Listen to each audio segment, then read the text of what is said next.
Bonjour à tous, bienvenue sur la chaîne Cyclope Vertou. Aujourd'hui, je vais vous présenter le Zénith de chez Innokin. Alors n'oubliez pas les pouces, la cloche et de vous abonner. A tout de suite.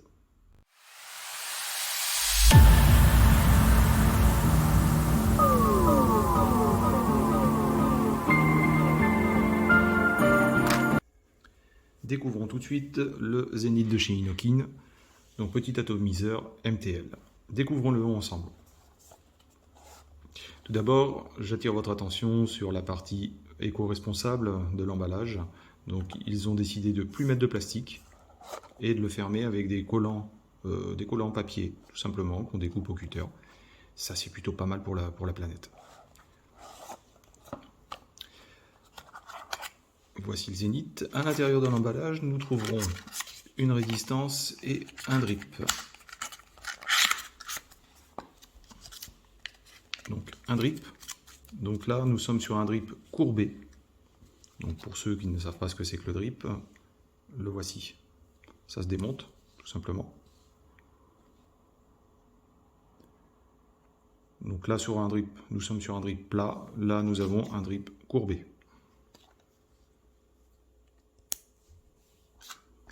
Il est livré avec deux résistances. Donc une résistance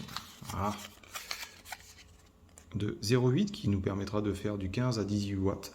Et à l'intérieur du Zénith, nous avons une résistance de 1,6 qui nous permettra de faire du 10 à 14 watts. Sachant que sur le Zénith, nous avons un panel de résistance qui varie de 1,6 à 0,3.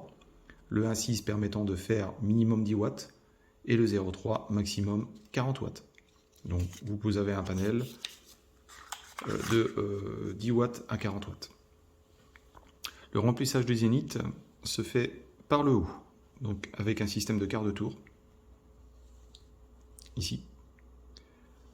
Nous mettrons notre liquide au niveau de la languette. La languette, je vais essayer de vous le montrer en gros plan, qui est déjà pré-percée. Donc on passe le liquide, le petit tube du liquide, dedans, on le remplit. Et ce qui est intéressant sur ce joint, tout simplement, c'est qu'il fait parfaitement son travail si vous oubliez de le refermer. Vous n'aurez pas de fuite. Mais le mieux, c'est de ne pas oublier de le refermer par quart de tour. Au niveau de l'aéro, nous avons un aéro minimum ou maximum. Donc, à vous de voir votre façon de vaper. Pour changer les résistances, nous viendrons dévisser la première bague et on viendra tirer la résistance comme ceci. Donc, pour toutes les résistances neuves, on aime bien les amorcer. Donc, il suffit de mettre du liquide sur tous les cotons, un petit peu au niveau du centre. On viendra remettre notre résistance en place. Donc, vous remarquerez que sur les résistances, nous avons des plats ici et nous avons des tétines ici. Donc les plats doivent correspondre avec les tétines. Là, la résistance est bien en place. Nous mettrons notre bague qui se visse tout simplement. Voici la présentation du Zénith de chez Innokin. Cette vidéo est maintenant terminée et je vous dis à très vite.